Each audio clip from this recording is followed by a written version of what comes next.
Hello again, this is Alison with Berroco Yarn, and I am going to be demonstrating in this video some different ways to work small circumferences in the round.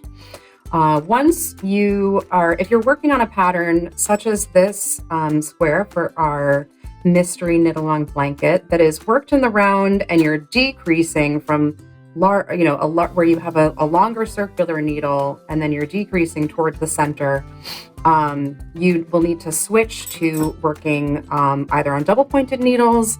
You can also work with two circular needles, or you can work using the magic loop technique, which uses a long circular needle. So in this video, I'm going to go through all of those and how to transition from working on a circular needle to working on one of these other methods. So I'm here at the point where my stitches have dwindled down to few enough that I want to move off of this circular needle. There's not quite enough. It's getting a little bit hard to, they're starting to get like a little bit stretched around the needles. So we're going to transition.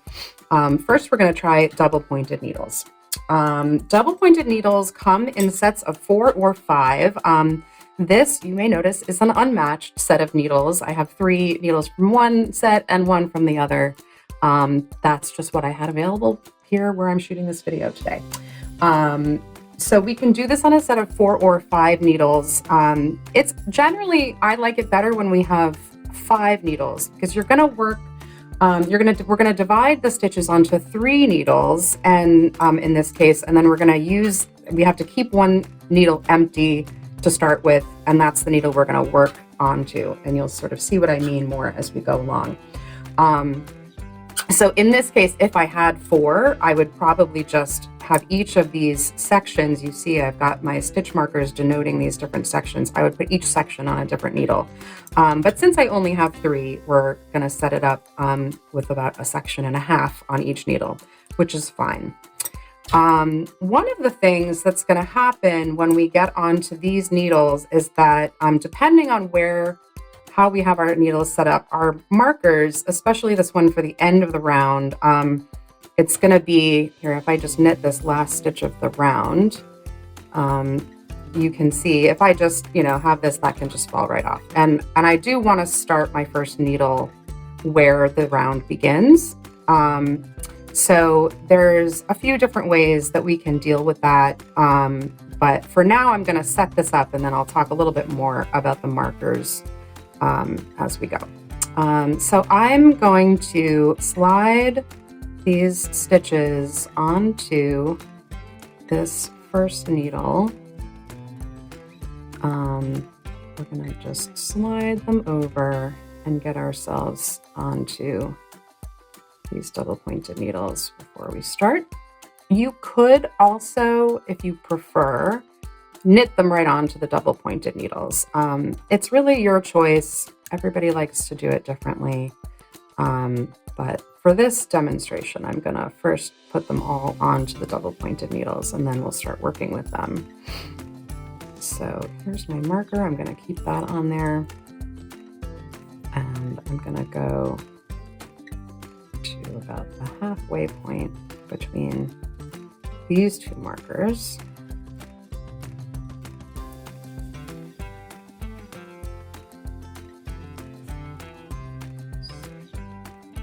Couple more stitches over here. That's good for that one. And then we'll out a little bit, move these ones onto this needle. Now, so far in this case, these markers that I have on here that are denoting the different sections, I'm keeping them on the needle. However, when I get to the end of this section, I might just go all the way to where that marker is, and we'll take it off and do something with that. Just keep sliding these along.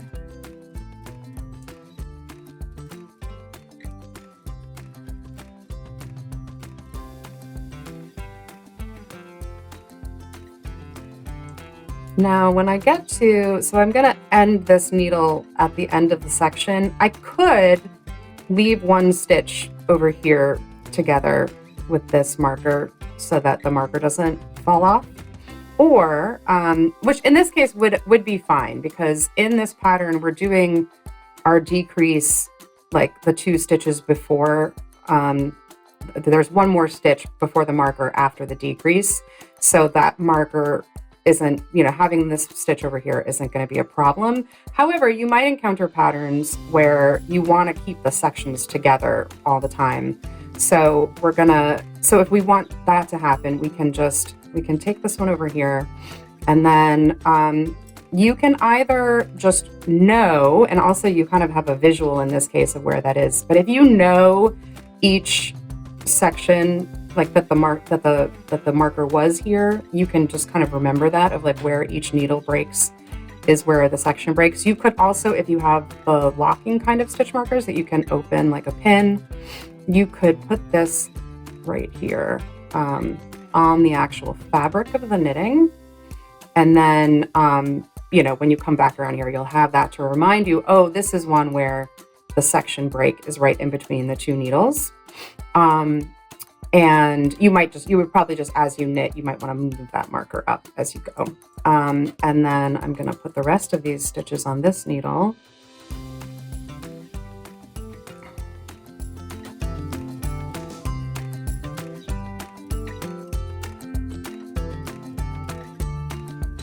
Okay, so now I'm done with my circular, and I have all my stitches on these needles. Another way you could set things up for this, where you have, if you had a set of 4, and so just 3 needles to put these on, and you have 4 sections, you could also arrange them so that 2 sections are on 1 needle, as long as you have enough space. So like, I could take these stitches from here and put them onto this needle, and then they'd all be at a section break where the needles are stopping. You can smush them pretty close together to make that happen. As you probably know, there are lots of different materials for knitting needles. For double pointed needles, it's often nice to use a less slippery material, like these are bamboo needles or wooden needles. If they have a little bit more drag on them, then you might be a little bit less worried about the stitches like popping off the end of the needle, especially when you're just starting to work on the double points and you might have a lot of stitches on there. I'm going to take this marker, since now it's in danger of falling off. We're just going to put that right here onto the fabric so that we remember. And then I left the other marker that's in the middle, I just left that on the needle. So now we are ready to start working in the round with these double pointed needles. So I'm going to find my beginning of the round. Okay, so now I am ready to start working, and just to give you the overview again, here's how we have them all arranged on these needles. If you have, a set of 5, you might have this section would be on its own needle. Either way, we're ready to start working around. And so I'm going to start with this. I'm going to take my empty needle, and I'm going to knit the stitches from this first needle that starts the round, and I'm going to knit them onto the empty needle. And just remember, as you're doing this, if you're working this same block pattern that I am, you might be on a decrease round. So just make sure you know whether you're on a plain knit round or a decrease round, and act accordingly. And so I'm just knitting across just the stitches on this one needle. And when I get to the end, now I have this needle free. So I'm going to move these stitches kind of to the center of that needle so that they're not going to fall off either end. Make sure those are in the middle. And then we're going to turn to the next needle. And I'm going to just work across all of these stitches on this needle.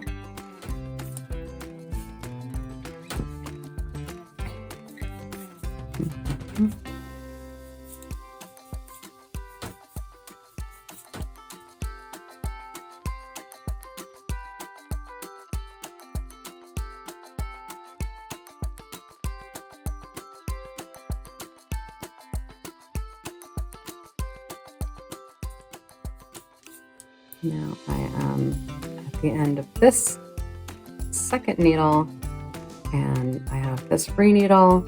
So I'm gonna, again, make sure these are not like too near the ends, just kind of move them into the middle. I'm gonna take my empty needle into my right hand, and we have one needle to go. I realized as I was going across that last side that I didn't actually put any kind of marker where we started. But if you don't have a marker there, or even if you don't have markers like where your sections are, but if you know that your sections are always, you know, where the needle break is, you know that it's the end of the round. You know, I know that this side over here is the end of the round because I have my tail here. So that's always a clue. As long as you started, you know, the beginning of the round with with one needle, your tail is your clue that is where you're ending. So we have one more needle to go here. So we're going to work across these just like we did the other ones. And that is really all there is to working with double pointed needles.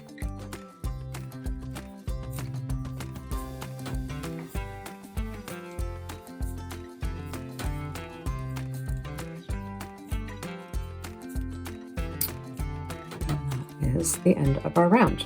So then, same as before, we're just going to keep moving across one, taking the now empty needle into our right hand and going around that way.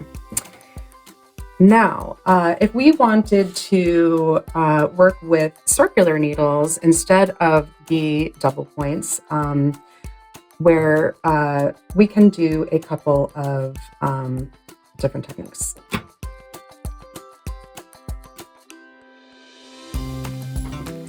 The next method that I'm going to talk about is the two circular method. And for this method, we're going to have half of the stitches on one circular needle, and then the other half are going to go onto another circular needle.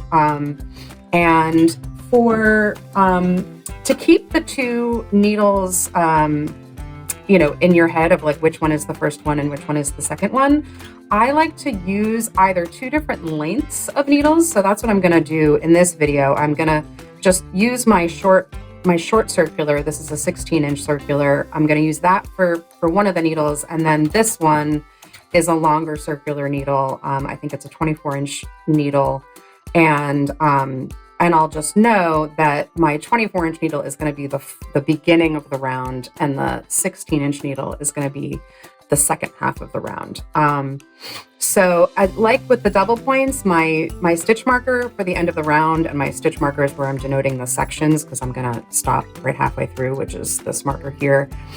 Those markers aren't going to stay on. So, but I'm going to know that the longer needle is the beginning of the round and then the shorter needle is going to be the end of the round, the second half of the round. So I'm just going to set that marker aside, and all I'm going to do is I'm going to take my needle that I'm going to start with, and I'm going to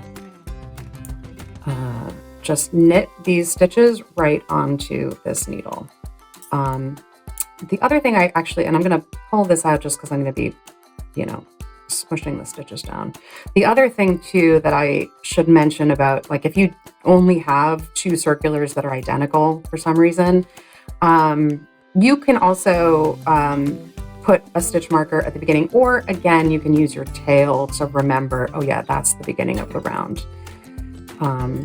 We have our one of our designers and instruction writers, Brenda York. She does a lot of two circular. That's her preferred method for working small circumferences. And she likes to put a little bit of nail polish on the needle tip. It doesn't, you know, really affect the needle at all, but it just gives her a little signal that the one with the nail polish on the end is the the first needle or whatever. So yeah, we're just knitting across. So I've reached my first marker. I'm going to just slip that marker. So that's that first of the 4 sections. And then I'm going to knit around to the center of all of these stitches, which is going to be the second marker in this case. If you weren't working on something that had like an even number of sections already denoted, you would just count however many half of the stitches would be.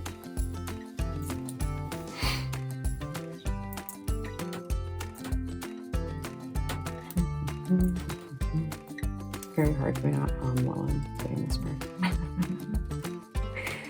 Okay, so now we are to that second marker, which is in this case the halfway point. So I'm going to take this marker off and set that aside.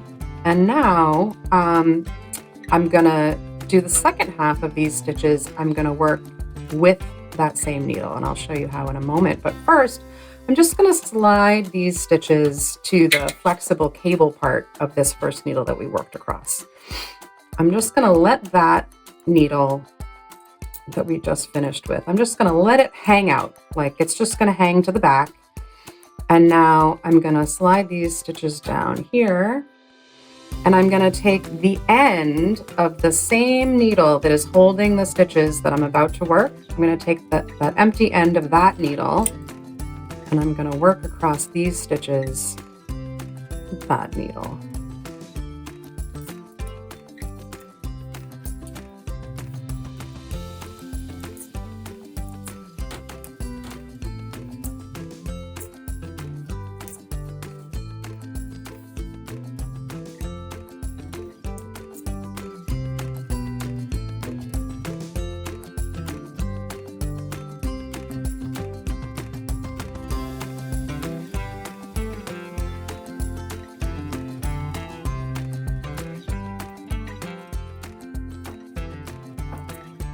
I'm at the end of the whole round, which I know this is the end.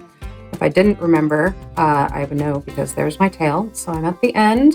So now I'm again going to just slide that needle so that the stitches are just resting on the cable. And I'm going to turn to the second half, or the first half, I should say. And we're always going to be working with just one needle at a time, and the other needle is just hanging out and resting. It's easy to accidentally forget, like once I smush this here, if I'm not really paying attention, I might forget and I might start like knitting all of the stitches back onto just this needle that I just finished with. We don't want to do that. We want to make sure that one's just hanging out there, and I want to find the other end of this needle and work always with the same needle for this method. So now I would just start my row here, my round here, I should say. And don't forget your decreases. If you're in a decrease row, make sure for this pattern, you know, we have decreases 2 out of every 3 rounds. And so if I needed to work a decrease here, I would do that, and I would just keep going around. And that's all there is to it for the 2 circular method. And one of the things I like about both this method and the magic loop method is that because of how the needles have this like flexible thing, it's very easy with these methods to kind of like see the shape of what you're making. Sometimes with the double pointed needles, because the stitches are kind of smushed onto those needles, you know, you don't really get the overview as well. So I like these methods partly for that. And I would consider the 2 circular method a little bit easier to manage than the magic loop, although the magic loop is not so hard once you get the hang of it, and I'll show you that in just a moment. So that's everything for the circular needle method, and next we're going to move on to the magic loop. So for the magic loop method, we're back to here where we had our stitches on our short circular needle. For a magic loop, we need a long circular needle, usually at least 40 inches long. This is a 40-inch one. That tends to work pretty well for most things, unless you're doing something that is a little bit, you know, bigger. You might need a longer one, but 40 inches is usually a good length.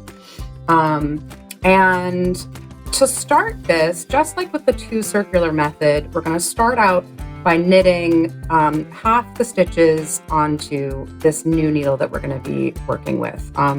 For this method, we are only going to be using this one needle, and I'll show you as we go along how that works. So first I'm going to knit half the stitches onto this needle.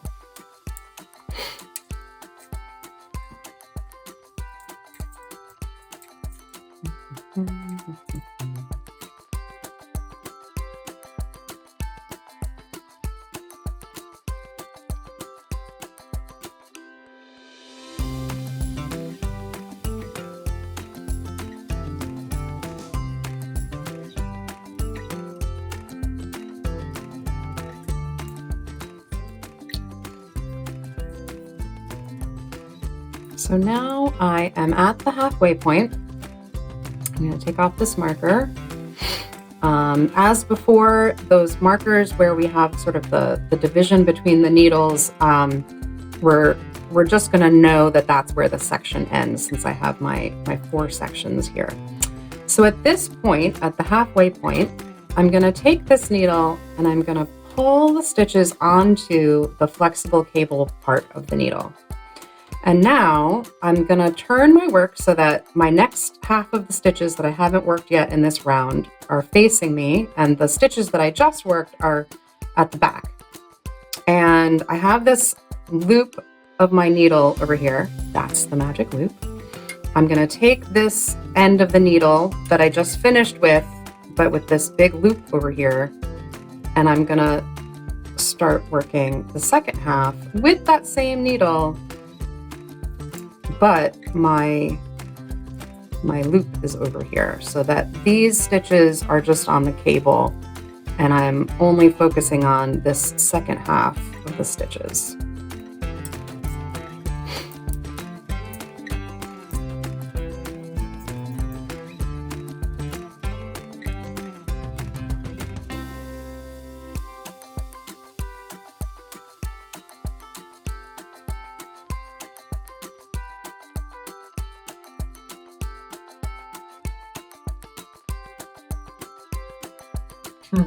We have videos for that. Now I am at the end of the round, and this needle that I was using, the short circular needle, is totally free. I'm just going to set that aside, and we're only going to be working with this long circular needle. So just like when I reached that other half, I need to pull out a loop. So we're going to kind of rearrange our stitches a little bit at this point where we're at the end of the round. I'm going to move these stitches onto the cable. I don't want to lose my loop over here that I pulled out. If you do, it's not the end of the world. Like if I accidentally pulled this all the way like that, it's not a problem. I just have to know where it was, and I can kind of tell because there's a little gap there. I also happen to know that's where my, the 2 sections meet.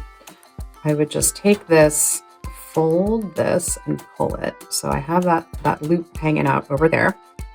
Now, to continue on the next round, I'm going to turn this so that I have now, these are the stitches that I haven't worked just yet. These are the stitches that I just finished, and this is the new round I'm about to start. I'm going to push these stitches up to the tip of this needle that's now in my left hand. And I'm going to take my empty needle, and again, I'm going to just pull it so that I can turn it and have this nice loop here, our magic loop. And then I'm going to go ahead and knit across this half of the stitches.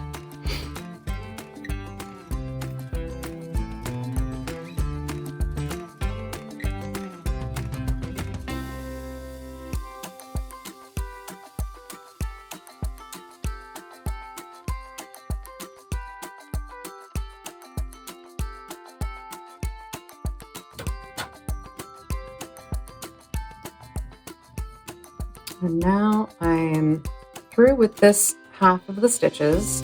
So what I like to do to make a nice smooth transition is I've been holding it with the loop kind of in my hand. That's how it's comfortable for me. You could be holding it like this, that's fine too. In any case, at this point, I'm just going to pull this way so that the stitches that I'm about to work are moving toward the tip of the needle. And then this one, well, I'm going to turn it, and this now back needle where the yarn is attached, I'm pulling this out and turning it, pushing these stitches up.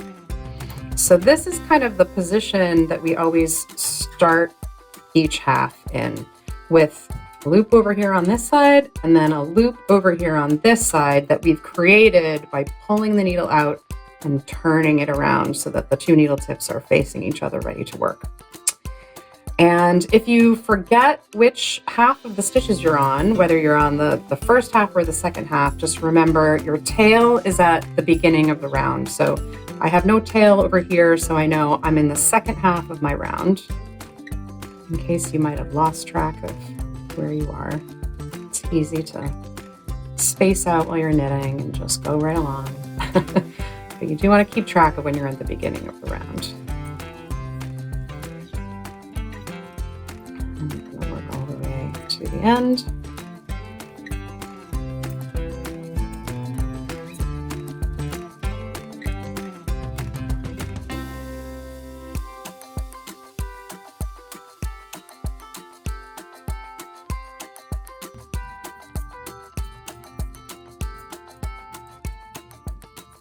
And now I am at the end of the round. I know that because I see my tail is here.